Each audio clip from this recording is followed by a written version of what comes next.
하나님께서 한 주일 동안 또 저희들을 은혜 가운데서 지켜주셨다가 이렇게 또 화창한 봄날 주일을 맞이하여서 또 우리가 성도분들이 지체로서 함께 모여서 하나님을 찬양하고 높일 수 있는, 예배 드릴 수 있는 귀한 은혜의 예배 시간 허락해 주셔서 다시 한번 감사를 드립니다. 오늘도 우리가 우리를 구원하신 예수 그리스도의 그분의 크신 이름에 힘입어서 우리가 하나님 아버지께 은혜 왕자로 담대히 나갈 때 하나님께서 우리의 어떠한 것을 보시는 것이 아니라 예수 그리스도를 통해서 우리에게 행하신 그 놀라운 일들을 보시고 우리를 자녀로서 가까이 삼아주시고 또 자신의 어떠하심을 말씀을 통해서 계시해 주셔서 우리가 하나님을 더 알고 또 하나님을 더 성령님을 통해서 우리가 체험하고 또 우리가 말씀을 통해서 하나님을 더 분명하게 이해하고 깨닫고 또 그 결과 하나님을 더 사랑하는 마음을 가질 수 있도록 역사해 주옵소서. 또 지금 오시는 분들이 있는데 하나님께서 도와주셔서 또 무사히 속히 잘 오실 수 있도록 인도해 주시고 또 우리가 이 시간 살피는 하나님의 말씀이 우리의 영의 양식이 되도록 또 성령께서 또 한번 우리 마음 가운데서 역사해 주시기를 원하며 다시 한번 감사드리며 모든 말씀 예수님의 존귀하신 이름으로 기도드렸습니다. 아멘. 예, 오늘도 우리 계속해서 회개와 믿음, 그 다음에 이걸 통틀어서 우리가 한 단어로 얘기하는 회심, 요 관계 살펴보도록 하겠습니다. 나눠드린 용지 요거 보시면 되겠습니다. 없으신 분들은 뒤에 있고요. 자, 그래서 지난번에 이제 말씀드렸던 것처럼 회개와 믿음은 동전의 양면과 같다. 그러니까 이제 양쪽 다 서로 밀접한 관계가 있다 이겁니다. 뭐 지난번에 말씀드렸던 것처럼 어떤 분들은 회개 따로 믿음 따로 또 어떤 분들은 회개 따로 믿음 따로 나누니까 회개가 먼저다. 어떤 분들은 믿음이 먼저 있어야 된다. 이 앞뒤 선행 어떤 것이 먼저 있어야 되냐 이렇게 강조하시는 게 다 다르는데요. 사실 뭐 그렇게 다르게 말씀하시는 게 정확하게 얘기해서는 틀린 것은 아닙니다만 문제는 우리가 이제 이 회개만 있어야 된다, 또 믿음만 있어야 된다라고 말하면은 약간 치우치실 수가 있어요. 왜냐하면은 성경은 회개와 믿음을 이렇게 서로 교차해서 번갈아 가면서 사용하는 예들을 많이 보여주고 있기 때문에 그래서 우리가 이제 이거를 회개와 믿음의 관계를 균형 있게 이렇게 무리 없이 보려면은 회개와 믿음을 동일한 것, 동전의 양면과 같이 이해하시는 것이 가장 균형 있게 잘 이해하실 수 있는 방법이 됩니다. 여러분이 성경을 보시다가 성경을 이해하기 어려운 그 이유 중에 하나가 뭐냐면 이 성경이 꼭 어떤 때는 이 구절하고 다른 구절이 충돌하는 것처럼 보일 때가 있죠. 여러분 그거 많이 느끼셨죠? 예, 이쪽 구절에서는 해라 그러는데 똑같이 비슷해 보이는 내용 가지고 저쪽에서는 하지 말라 이런 내용들이 꽤 있습니다. 그러니까 이제 우리가 그거를 조화를 시켜야 되는데 이게 조화를 시키다가 잘못 조화를 시키면요 어떻게 되냐면 한쪽으로 치우칩니다. 왜냐면은 예를 들어서 믿음만 강조하다 보면 회개를 무시하게 되고 또 회개를 강조하다 보면 또 믿음을 무시하게 돼 있어요. 그러면서 막 이제 믿음과 관련된 성경 구절만 잔뜩 찾아갖고 그것을 막 이렇게 정리하다 보면은 나름대로 이제 그 믿음에 대한 어떤 교리가 이렇게 싹 정리가 되는데 그때 이제 회개를 제외하고 그런 식으로 하면요 이게 좀 치우칠 가능성이 굉장히 높습니다. 예. 그래서 이제 그렇게 하지 않으려면은 우리가 그런 실수에 빠지지 않으려면 양쪽 구절을 잘 보시고 그 다음에 양쪽 구절을 비교해서 양쪽 내용이죠 정확하게는 양쪽 내용을 비교해서 이 양쪽 내용에서 가장 공통적으로 말하는 부분 여기부터 이해하시기 시작하면은 이게 잘 살펴보시면 서로 충돌하는 것이 아니라 서로 보완하고 있다라는 것을 우리가 잘 이해할 수가 있습니다. 그래서 성경은 서로 상호 모순이 아닙니다. 예, 왜냐하면 상호 모순이 되면요 이게 하나님 말씀인데 하나님이 스스로 모순인 것이 돼요. 예. 여러분 우리가 이제 법정이나 어떤 논리 같은 거를 따지고 들을 때 이게 우리가 이제 어떤 내용을 쭉 얘기하다 보면 자기가 한 말인데 자기가 그 말에 걸려요. 그러니까 자기 말이 자기하고 모순이 되는 겁니다. 그리고 우리가 이제 여러 말로 하잖아요. 예, 그래서 내로남불이다. 최근에는 뭐 그런 얘기가 많이 나오는 것처럼. 그러니까 자기가 한 말이 자기가 전에 또는 앞으로 했던 말과 서로 충돌이 되는 거죠. 그러니까 그렇게 되면 그 사람이 한 말에 대한 진정성, 그 사람의 진실성, 그 다음에 더 나아가 그 사람의 말하는 것이 어떤 중요한 내용을 다룬다면 그것의 진리성, 이것을 의심받을 수밖에 없죠. 그런데 하나님의 말씀도 어떤 교리에 대한 내용이 서로 그렇게 보이긴 하지만 만약에 그게 진짜로 우리가 얘기하는 것처럼 내로남불이 된다면 서로 완전히 충돌하고 상호 모순이 된다면 하나님의 성품상 굉장히 심각한 문제가 생깁니다. 왜냐하면 하나님이 거짓말 하시는 게 되죠. 궁극적으로. 진실하시지 않은 겁니다. 왜? 하나님이 한 입 갖고 두 말씀 하시는 게 되죠. 예.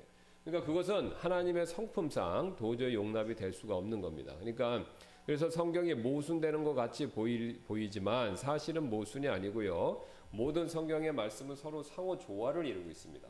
그러니까 여러분이 그 믿음을 가지시고 성경을 살피시면 돼요. 그래서 믿음과 회개의 문제도 이 믿음과 회개가 충돌한다라고 생각하면 안 되고 상호 조화를 이룬다. 이것도 상호 조화를 이룰 것이다. 이렇게 그런 전제 조건을 마음에 품으시고 보시면 이게 서로 충돌하는 것이 아니라 동전의 양면처럼 상호 보완적이다라는 그런 관점을 가지실 수 있다라는 것이죠. 자, 그래서 이 회개와 믿음의 관계도 마찬가지로 상호 보완이다. 그러니까 이제 상호 보완이니까 두 개가 같은 내용이지만 양면을 보여주기 때문에 그래서 이제 회개와 믿음을 통틀어서 회심이다 이렇게 말씀드렸죠. 자, 그래서 회심과 회개의 공통점은 심지어 믿음도 마찬가지입니다. 이 변화입니다. 변화.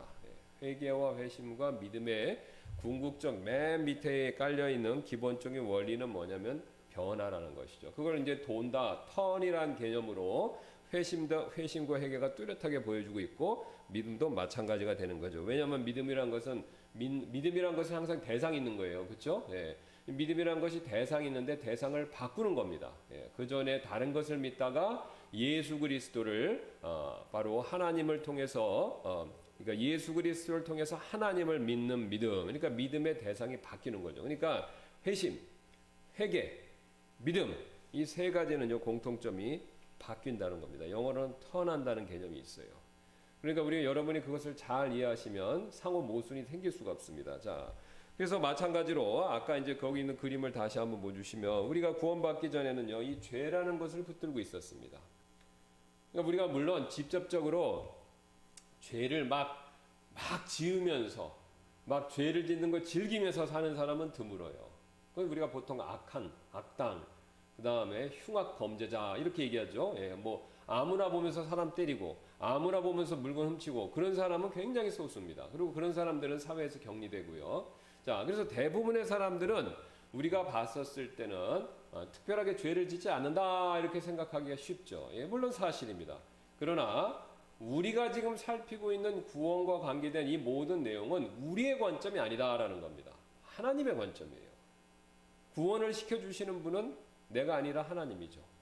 천국 가는 걸 허락하시는 분도 내가 아니라 하나님이 허락하시는 거예요. 그러니까 이 세상의 삶은 내 마음대로 살 수 있어요. 제한된 범위 내에서. 그러나 이 세상 삶에 대한 평가, 그 다음에 그 위에 있을 구원의 문제, 그 다음에 더 나아가서 천국 가느냐 지옥 가느냐 이 문제는요. 내 결정권이 아니다라는 겁니다. 하나님의 결정권이에요. 하나님이 주권적으로 독단적으로 하나님 홀로 가지시는 결정권이라는 거죠. 여기에 우리는 저항할 수가 없습니다. 삶은 자유지만 죽음 이후의 사후의 문제는 절대로 자유가 아니에요. 하나님 손에 완벽하게 달려있다는 거죠. 그러니까 이 사후세계 심판과 관련돼서 우리가 영원한 처소를 어디서 보낼 것인가라는 문제에 있어서는요. 내 관점을 따르면 실패합니다. 하나님의 관점을 따라야 되는 거죠. 여러분 쉽게 얘기해서 직장에 들어갈 때 여러분 들어가고 아닌 것은 누가 결정합니까? 직장 상사가, 정확한 사장님이 결정하죠. 그리고 지원하고 아닌 거는 내가 할 수 있어요. 그러나 합격 불합격은 사장님이 결정하는 거예요. 또 직장을 합격해서 다니십니다. 통과했어요. 어려운 과정을 겪어서. 자, 그러면 직장을 다니는 동안에 일을 열심히 할 건가? 회사 규칙을 따를 것인가? 또 직장 상사의 말을 그대로 순종할 것인가? 이건 내가 결정하는 거예요. 그죠? 내 자유가 있어요. 그러나 그 규칙과 회사의 규칙과 직장 상사의 말을 제대로 원하는 대로 안 했다면, 물론 뭐 잘못된 걸 요구할 땐 따라서는 안 되겠죠. 그러나 적절한 것을 원하는데 그걸 따르지 않았다라고 했을 때 내가 직장 생활을 더 못하게 하는 권한은 회사 상사한테 있는 겁니다. 그렇죠? 그 사람이 부당하게 나를 내쫓는 건 아니라면, 내가 분명히 내 편에서 뭔가 잘못했다면 그 결정권은 회사 상사와 사장님한테 있는 겁니다. 그러니까 내가 할 수 있는 게 있고 나를 고용하고 나보다 더 높은 권위에 있는 사람이 결정할 수 있는 일이 이 세상에 존재한다는 거죠. 동일하게 이 구원 문제도 동일한 원리입니다. 내가 마음대로 할 수 있는 게 있고요. 내가 마음대로 할 수 없는 부분이 있어요. 구원 문제에 있어서. 믿을 것이냐 안 믿을 것이냐, 어떤 삶을 살 것이냐, 이건 내 마음이에요. 그러나 그거에 대한 판단, 결정, 그거 이후에 있을 결과, 이건 내가 결정하는 게 아니라는 거죠. 하나님이 정해주신 대로 다 따르는 겁니다. 그러니까 이 구원 문제에 있어서 내 관점으로 생각하시는 건 굉장한 패착입니다. 사탄이 그걸 조장하죠. 그리고 이제 다른 관점을 체계화 만든 게 뭐냐면 그게 종교죠. 그죠? 예, 행위를 통해서 구원받을 수 있다. 어떤 도행, 선행, 선행 외에도 그러니까 종교적인 수행을 통해서 구원받을 수 있다. 신비 종교들이죠. 뭐 묵상하고 뭐 참선하고 이런 거, 무슨 뭐 이렇게 영을 받고 이런 거. 예. 자, 그런 거 결국 다 사람이 결정해서 만들어 버린 겁니다. 그리고 더 나아가서 위험한 건 뭐냐면 그런 사람들이 만들어 놓은 종교를 강요한다는 겁니다. 무력을 사용해서. 이슬람이죠. 예, 그거 안 믿으면 죽인다. 자, 그런 식으로 사람의 관점에 따라서 구원 문제를 정의하고 또 정의한 내용을 어떤 경우에는 무력을 사용해서 이렇게 강요하는 게 있는데, 자, 그거 다 소용없는 것입니다. 그게 그 강요한다는 것은요, 사실 그 강요를 받는 사람한테도 그게 피해가 되지만 사실은 구원 문제에 있어서 그렇게 강요한다는 것은요, 하나님께 굉장히 불경건하고 하나님을 사실 모독하는 행위죠. 야, 구원은 내가 시키는데 왜 구원의 방법은 네가 정하냐 이거죠. 어떤 사람이 신입사원이 되려고 인터뷰를 봤어요. 직장에서. 근데 인터뷰를 봤는데 인터뷰에서 합격하는 그 기준을 자기가 정하는 겁니다. 그럼 말 안 되죠? 그 사람이 내가 합격할 것만 기준으로 나 그렇게 해서 뽑아주시오. 그렇게 얘기하는 건 말이 안 되는 거죠. 그리고 우리가 이제 그런 경우가 있죠. 인사청탁 뭐 이런 거. 그래서 그 사람이 요구한 조건, 유리한 조건으로 이 사람 뭘 잘하니까 그거에다 가산점 많이 주고 이 사람 뭘 못하니까 그건 적게 하고 그런 것들을 많이 줘서 하면은 그건 부정이지 않습니까? 그러니까 그거와 굉장히 비슷하다라고 볼 수 있습니다. 우리의 조건, 우리의 종교 시스템 만들어낸 것을 가지고 하나님께 내민다는 것은요, 하나님께 굉장히 무례한 일입니다. 그래서 우리가 그런 실수를 범하지 않으려면 하나님의 관점에서 하나님이 요구하시는 방법을 따라야 그것이 바로 정확한 구원의 방법이 된다라는 것이죠. 자, 그래서 다시 그 그림으로 보시면 이 죄인은 우리가 아까 말씀드렸던 것처럼 매번 죄를 짓는 건 아니에요. 자, 그러나 그건 우리 관점이고 하나님이 보셨을 땐 사실 속마음까지도 우리의 생각과 의도까지 하나님께서 살피시기 때문에 그런 하나님의 관점에서 보면 우리의 매사, 모든 언어, 모든 행동은 직간접적으로 죄와 관계가 있다라는 것이죠. 그렇죠? 예. 우리가 다른 사람들한테 왜 나쁜 말을 합니까? 미움이 있는 거예요. 근데 성경은 미워하지 말고 사랑하라 이렇게 말씀하시죠. 그러니까 우리는 사실 하나님의 규칙에 따르면, 법에 따르면, 말씀에 따르면 우리는 가능한 한 모든 사람을 사랑해 줘야 됩니다. 근데 우리가 이거 다 지키는 사람이 있습니까? 없지요. 또 우리는 매 순간 항상 정직해야 돼요. 모든 일에 있어서. 그런데 우리가 그거 하기 굉장히 어렵지요. 그 다음에 우리는 매 순간 우리의 생각이 순결해야 됩니다. 그렇죠? 악을 생각하지 말고 항상 옳고 바른 것 이거 생각해야 되는 거죠. 또 우리는 모든 것에 있어서 욕심 부리면 안 되죠. 그죠? 더 나아가서 하나님보다 자기 자신을 더 앞에 두면 안 됩니다. 그러면 이런 마음과 관련된 거, 의도와 관련된 거, 생각과 관련된 규칙을 하나님 규칙을 딱 다 정하면 죄인이 아닌 사람이 없습니다. 게다가 율법의 무서움은 뭡니까? 한 번 죄를 지면요, 한 번 어기면 전체를 다 어긴 거죠. 그게 하나님의 율법입니다.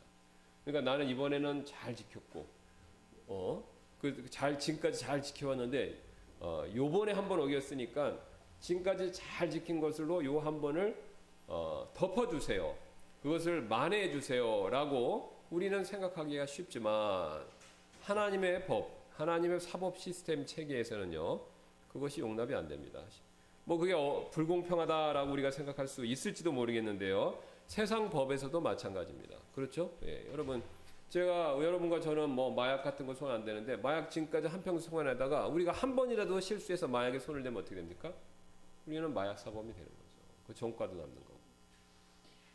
그래서 우리가 죄의 문제에 있어서 우리의 관점으로 생각한다라면 의인도 있어요. 선한 사람도 있습니다. 훌륭한 사람도 있어요. 착한 사람도 있습니다. 분명히 존재하죠. 그러나 하나님의 관점에서 본다면 의인은 없습니다. 선을 행하는 사람이 없어요. 진실되게 하나님 앞에서 100% 완벽하게 착한 사람은 존재하지 않습니다. 결국 우리는 죄 아래 태어나서 죄를 짓다가 결국은 죄의 싹신 사망으로 인해서 지옥에 갈 수밖에 없는 존재다라는 거죠. 하나님의 관점에 따르면. 근데 이제 이게 구원의 문제에 있어서 사는 동안은 여러분 마음대로 생각하실 수가 있어요. 우리 마음대로 결정할 수 있어요. 그걸 믿든 안 믿든 부정하든 그걸 싫어하든 좋아하든 사는 동안 내 생명이 내 심장의 박동이 뛰는 동안 내 숨이 내 입에 코에 붙어 있는 동안 그동안은 내가 어떻게 하든지 하나님이 제한적이지만 자유를 주십니다. 그러나 죽음 이후에는요 전혀 어떻게 아무것도 우리가 할 수 있는 게 없다라는 것이죠. 그래서 우리가 이런 하나님의 관점에서 우리를 봐야 됩니다.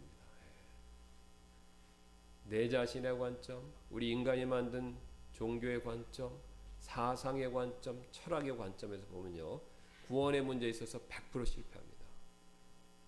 아까도 거듭거듭 말씀드렸듯이 죽음 이후에는요 하나님이 모든 걸 결정하세요. 자, 그래서 우리는 아까 이런 하나님의 관점에서 보면 결국은 죄 아래 살고 있는 겁니다. 죄인이에요. 의인이 없습니다. 선을 행하는 사람이 없어요. 물론 선을 행하려고 노력하지만 하나님이 요구하시는 완벽한 수준, 그 수준의 선을 행하는 사람이 없다라는 거죠. 우리끼리는 착합니다. 우리끼리는 훌륭해요. 우리끼리는 존경받습니다. 그러나 하나님이 요구하시는 수준에는 아무도 도달할 수 없다라는 것이죠. 자, 그래서 우리가 그렇게 죄 아래 살다가 이게 방금 말씀드렸던 제가 말씀드린 이런 내용을 이해하는 겁니다. 우리가 그 이해할 뿐만 아니라 그걸 받아들이는 거예요. 제가 이걸 말씀드리면 뭐 그럴 수도 있지. 이거 기분 나빠. 이렇게 생각이 갈리실 수가 있어요. 그렇죠? 구원받으신 분은 이해하시죠. 이미 다 알았으니까.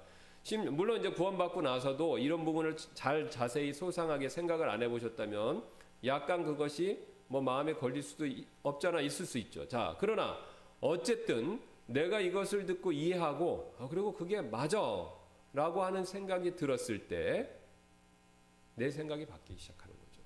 왜요? 그동안 내가 잘 몰랐구나. 아니면 내가 잘못 살았구나. 아니면 내가 속았구나. 아니면 내 마음대로 생각했구나. 그러니까 내 생각과 관점이 바뀌는 겁니다. 근데 이 생각과 관점이 바뀌죠. 그러니까 이제 바뀌니까 그 바뀌는 게 벌써 회개라는 개념을 내포하고 있는 겁니다. 이 생각이 쫙 바뀌는 거죠.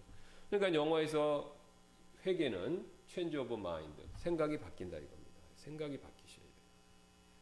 내 관점이 아니라 하나님의 관점으로, 세상 관점이 아니라 성경 말씀의 관점으로, 이 땅의 관점이 아니라 하늘의 관점으로 이 관점이 바뀌게 되는 겁니다. 그러면 관점이 바뀌면 내가 잘못한 게 느껴져요. 깨달아져요. 인정하게 되는 겁니다. 자, 그러면서 내가 이렇게 살아서는 안 되겠다라고 하는 내 마음의 찔림과 더불어서 어떤 결심들이 생기는 거죠. 예. 그러니까 여기 보시면 누가복음 15장에 우리 탕자 한번 보세요. 여기 정확하게 그 개념이 나오죠. 15장 16절 보겠습니다. 그가 둘째 아들 탕자죠. 돼지들이 먹는 곡식 껍질로 자기 배를 채우려 하되 아무도 그에게 주지 아니하므로 그제야 그가 정신을 차렸다는 거예요. 생각이 바뀐 거예요. 그죠? 정신을 차렸어요. 이르되 내 아버지께는 빵이 풍족하여 나누어 줄 수 있는 품꾼이 얼마나 많은가. 그런데 나는 굶어 죽는구나. 그가 정신을 차리고 깨달은 게 뭡니까? 나는 이대로 가면 굶어 죽는구나. 자신의 운명, 자신의 앞날, 내 장차 내가 앞으로 어떻게 될 건가, 이거를 깨달은 겁니다. 그에 대해서 각성이 일어난 거예요. 아, 이렇게 살다는 죽는 거구나.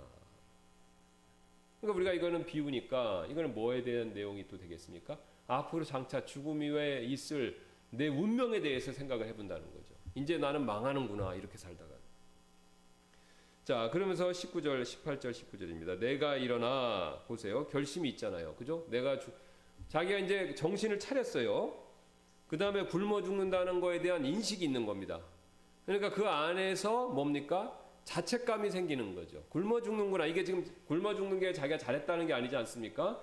자기 자신에 대한 자책감을 느끼는 거예요. 반응이 있는 겁니다. 감정적, 정서적 반응이 생긴 거예요.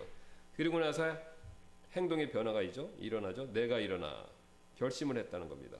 내 아버지께 가서 그분께 이르기를, 아버지, 내가 하늘을 대적하여 죄를 짓고 아버지 앞에 죄를 지었사오니 더 이상 아버지의 아들이라 불릴 자격이 없나이다.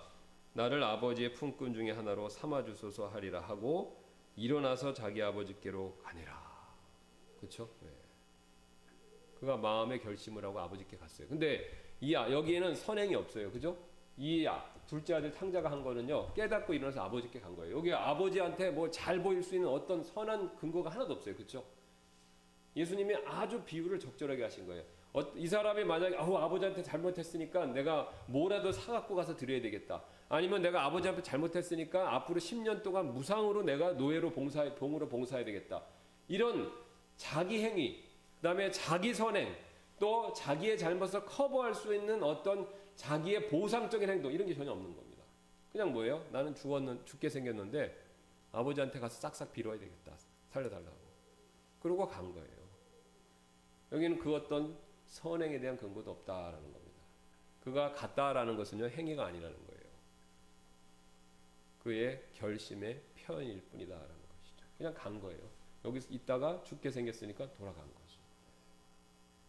자, 그래서 그가 돌아가고 났으니까 아버지가 우리가 잘 아시는 것처럼 기쁘게 따뜻하게 맞아주신 것이죠. 네. 자, 그 다음에 여기 이제 그렇게 해서 이제 도는데, 자, 문제는요, 여기서 이렇게 돌다가 예수님께로 가야 되는데 여기서 딱 멈출 수가 있어요. 근데 이 아들이 이제 내가 아버지께로 가야 되겠다고 가다가 못 가겠네. 삼천포로 빠질 수 있잖아요. 그죠? 나는 가다가 아무래도 포기해야 될 것 같아.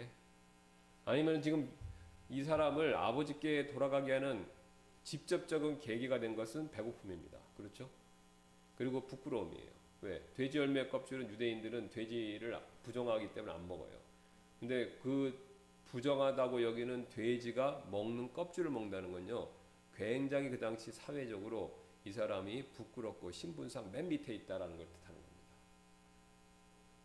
그러니까 자존심이 완전히 구겨진 겁니다.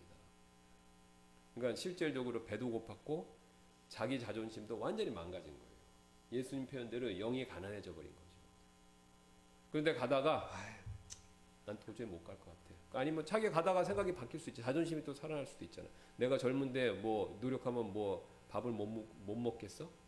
뭐라도 하지. 그죠? 그렇게 생각하고 중간에 안 갈 수도 있는 겁니다. 근데 이 아들은 결국 갔어요. 그런데 가다가 안 갈 수도 있는 거예요. 부자 청년처럼. 그죠?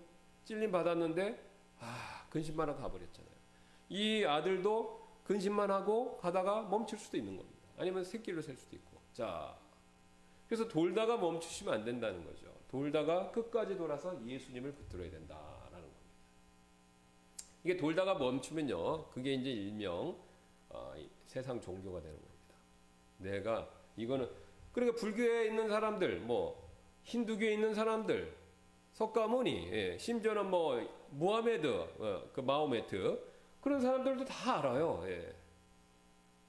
이게 물질이라든가 그 다음에 자기 자신을 숭배하거나 아니면은 그 외에 다른 것들을 사람들이 그것을 우상으로 섬길 수 있고 그거에 몰두하면 인생 파탄 난다는 거 다 압니다. 불행해진다는 거 다 알아요. 그거 다 압니다. 우리 세상 사람들이 우리나라 사람 기준으로 흥부놀부, 그죠?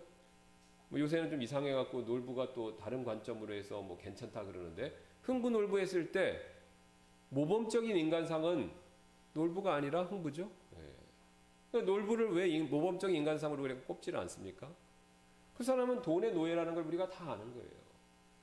돈의 노예가 돼서 자기 동생한테 굉장히 구두쇠같이 굴고, 그렇죠? 다른 사람들한테 굉장히 타박하게, 인색하게 구는 모습. 그런 모습을 아무도 인정하고 칭찬하지 않습니다. 사람들은 다 알아요. 그런 삶을 살면 안 되겠다. 돈의 노예였다라는 걸 다 느끼죠. 그래서 그렇게 살면 안 된다라고 하면서 그런 삶을 포기해요. 그렇죠? 그런 삶을 멀리하고. 그 요새 무슨 TV에 뭐 그 제목이 이름 생각하는데 어떤 이렇게 드라마가 있는데 옛날에 막 세상적으로 굉장히 유명하고 잘 나가고 부자였던 사람들이 최근에 근황 같은 거 보여주는 거 그런 거 보신 적 있으시죠? 예. 거기 보면 막 과거에 막 부자였고 해벌 뭐 재벌이었고 뭐 이런 사람들이 뭐 축구 선수 송 누구더라? 그 사람도 한번 나왔는데 월드컵 스타였잖아요. 그거 다 버리고 산에 가서 그냥 사는 거예요.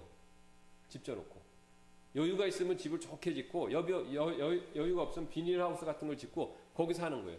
그 물어보면 인터뷰를 해. 왜 여기 와서 사시냐. 그러니까 이게 다 인생이 허무하다. 그런 게 다 인생의 목표가 아니었다. 다 그런 얘기하는 거예요. 거기 간 사람들, 산에 간 사람들은 다 그래요. 산에만 가는 게 아니라 무슨 동굴에도 있는 사람 있고 무인도에 사는 사람도 있고 별별 사람 다 있습니다. 심지어는 절에 가 사는 사람도 있어요. 옛날에 유명했던 70년대, 80년대, 90년대 유명했던 남자 배우인데 굉장히 유명했던 사람이 돈도 많이 벌고 그런데 다른 또 연예인하고 결혼도 하려고 그러는데 인생 무상을 깨닫고 머리 깎고 절로 들어간 거예요. 그래서 후회 없냐니까 후회 없다는 거예요. 자기가 그때 다 누려봤는데 이게 인생이 무상하다, 허무하다 이걸 느꼈다는 거예요. 그래서 주변의 가족들은 다 말렸다고 합니다. 그러니까 그 사람은 구원 안 받았어요. 불제자니까. 근데 아는 겁니다. 예. 이걸 버리려고 노력을 하는 거죠. 자, 그래서 그걸 버리고 도는데 돌다 멈춘 거죠. 다른 길로 간 겁니다. 그걸 버리고 예수님께로 갔어야 되는데 새 길로 샌 거죠. 그러니까 회개만으로는 사실 부족한 게 있는 거예요. 죄된 걸 버리고 그 다음에 멈추면 안 된다는 겁니다. 누구를 붙들어야 돼요? 예수님을 붙들어야 된다라는 거죠.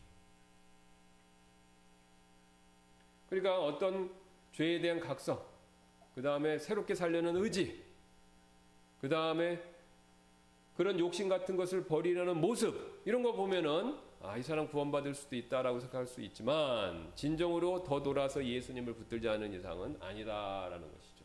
아니다라는 것입니다.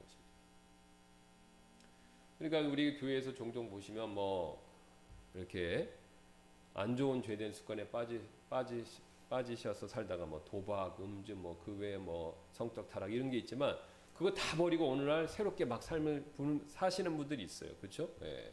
회개했다고 그러고. 근데 시간이 지나가면 이상하다라는 거예요. 예. 이상하다라는 거죠. 그래서 잘 얘기를 들어보면 어떻습니까? 참된 예수님을 믿는 믿음이 아직 없으신 거예요. 그냥 각성을 한 거죠. 그래서 버려야 되겠다 한 거죠. 그래서 버리려고 노력해서 어느 정도 성과를 냈습니다. 그러나 참되게 아직 구원받지는 못한 모습이라는 거죠. 여러분 뭐 음주, 마약 이런 거는요. 세상에 가는 그 프로그램들이 있어요. 거기에서 하면 끊을 수 있습니다. 실제로. 쉽진 않지만 다 버릴 수 있어요. 네. 그게 성경에서 말하는 진정한 회개는 아니다라는 거죠. 진정한 회개는 돌다가 멈추는 게 아니라 예수님을 반대로 붙들어야 된다. 그러니까 손에 놨으니까 빈손이잖아요. 근데 빈손으로만 있으면 안 된다는 겁니다. 빈손에 다른 분을 잡아야 돼요. 예수님을 잡아야 된다는 것이죠. 이게 정확하게 성경에서 말하는 회심과 이제 회개와 믿음의 관계다라는 거죠. 자, 그래서 참된 회개가 아닌 경우, 거기에 이제 중간에 있는 그림 밑에 있는 걸 보겠습니다. 마음속으로 죄와 세상 것을 여전히 붙들고 있으면서 머리만 예수님을 향하는 경우, 이런 거죠. 자, 이제 이렇게 붙들고 살고 있어요. 근데 이런 복음의 말씀을 듣든지 설교 말씀을 듣든지 누가 주변에 있는 가족 간의 가족이 있는데 그리스도인이 얘기를 해주든지 아니면 하다못해 전도지를 받든지 무슨 책을 받든지 이걸 보고 예수님에 대한 내용을 듣는 거예요. 그래서 귀를 기울입니다. 귀를 기울여요. 그래서 예수님에 대해 생각을 해봐요. 바로 이런 모습이 되겠죠. 그러니까 여전히 이걸 붙들고 있지만 신앙과 예수님과 하나님에 대해서 관심을 갖는 거예요. 그죠? 이렇게 쳐다보는 거죠. 근데 이걸 버릴 마음은 아직 없는 거예요. 그러니까 듣고, 오, 괜찮아. 맞아. 그래갖고 여전히 인정도 다 해요. 잘못 샀어. 그러나 요걸 버리고 싶지 않은 겁니다. 요걸 버리고 싶지 않죠. 니고데모 같은 사람이 되겠죠. 니고데모는 얘기를 들어보면은 예수님이 뭘 하셨고 어떤 행동을 하셨고 그 말씀이 무엇인지를 다 압니다. 다 이해했어요. 그래서 예수님을 밤에 몰래 찾아왔잖아요. 근데 그는 이걸 못 버리고 그 시점까지는. 이제 뒤에 가서는 구원받았던 걸로 보이는데 어쨌든 그 시점까지는 이걸 못 버리는 거예요. 이렇게만 하고 있는 거죠. 근데 교회에 구원받지 못한 분들이 이런 상태에 있는 분이 굉장히 많습니다. 그러니까 마음속으로 뭘 붙들고 있어요. 그리고 예수님에 대해서 듣는 거죠. 이건 행동을 얘기하는 게 아닙니다. 제가 뭐 들었다는 건 뭘 실제로 씨름하듯이 야곱이 씨름하듯이 뭘 붙들었다 이런 뜻이 아니라 마음속으로 다른 걸 붙들면서 이렇게 하고 있는 상태를 얘기합니다. 자, 그 다음에 또 이런 경우도 있습니다. 그 듣고 좀 더 진행됐거나 아니면 또 머리가 너무 똑똑하신 분이 이런 경우가 있어요. 이렇게. 나는 그러면 한 손만 잡고 한 손은 예수님을 잡아야지 이렇게. 굉장히 실리적이고 실용적이고 일명 스마트한 분이죠. 근데 예수님은 그런 걸 정확히 아시고 뭐라고 말씀하셨습니까? 한 종이 두 주인을 섬길 수 있다 없다? 없다. 그러니까 여러분 데이트할 때 생각해 보세요. 남자가 있는 여러분이 이제 우리 자매님들 많으시니까 남자를 사귀는데 이제 여러분이 결혼하시기 전이었을 때 아니면 그 뭐 하여튼 어렸을 때 훨씬 젊으셨을 때 자 그때 생각해 보세요. 근데 이 남자를 만나는데 이 남자가 다른 여자를 또 만나고 있는 거예요. 그럼 여러분 그 남자하고 데이트 하시겠습니까? 그렇죠? 여러분 자존심이 있으면 그거 원하지 않죠. 그 남자한테 정하라고 그러죠. 나를 선택하든지 그 여자를 선택하든지 둘 중에 하나를 선택하라고 그러죠. 그렇죠?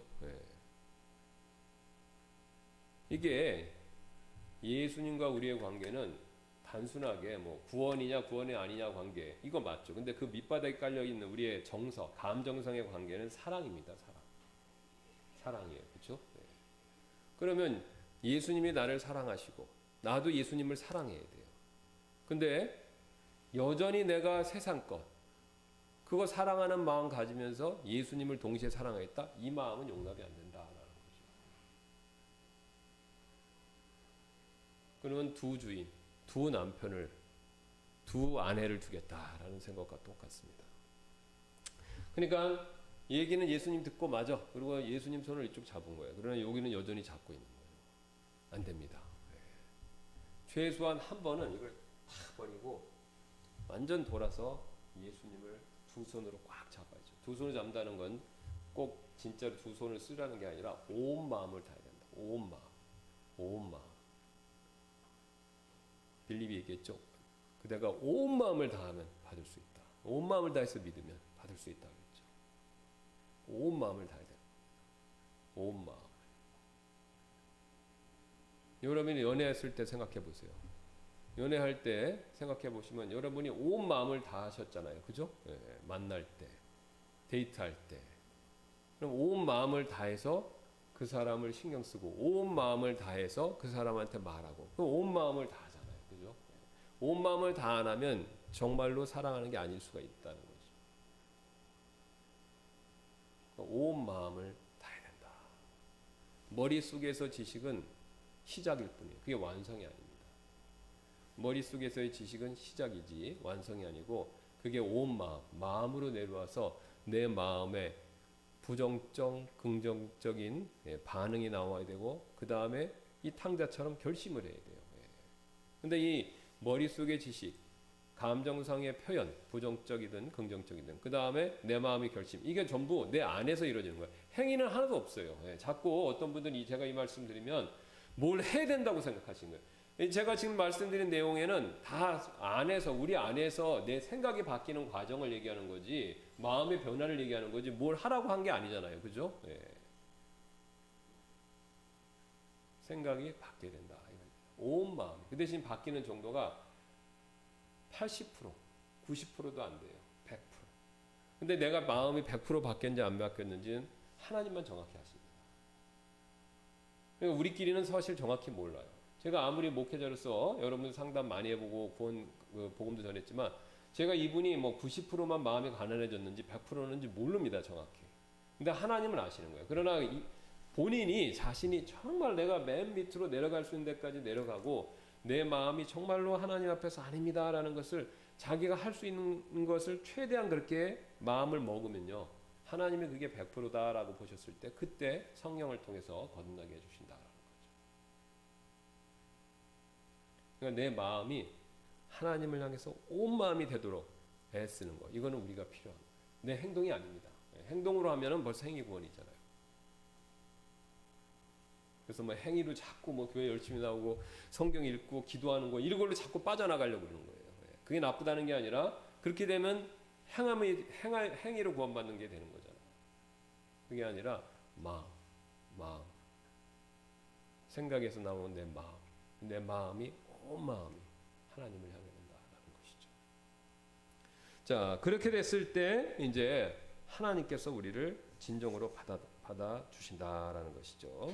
그래서 나와 있는 오른쪽 그림처럼 예수님이 이게 이제 삽하지만은 이렇게 이제 돌아갔을 때 예수님이 우리를 온 마음으로 돌아왔기 때문에 받아주시는 겁니다. 예, 자, 그래서 시간이 되었기 때문에 여기까지 하고 기도하고 마치도록 하겠습니다. 감사합니다. 하나님께서 오늘도 우리가 회개, 회심과 믿음의 관계에 대해서 살펴봤는데 굉장히 중요한 것은 우리의 마음의 상태입니다. 하나님, 우리가 하나님 앞에서 정직한 마음을 가지고 하나님 말씀에 비추어서 하나님의 말씀이 우리에게 보여주는 마음의 상태를 내가 잘 순수하게 받아들이고 또 그것을 있는 그대로 인정해서 하나님 앞에서 어린아이와 같은 마음, 또 가난한 마음, 또 하나님 앞에서 좋은 바깥 같은 마음이 되어서 온전히 예수 그리스도를 혹시 구원받지 못한 분이 계시다면 믿을 수 있도록 도와주시고, 또 우리 구원받은 분들은 그런 원리로 우리가 구원받았다라는 사실을 다시 한번 기억하며 또 그렇게 그 원리대로 복음을 전할 수 있도록 하나님께서 은혜를 베풀어 주옵소서. 이 시간 이후에 있을 예배 시간에도 하나님 함께 해주시길 원하며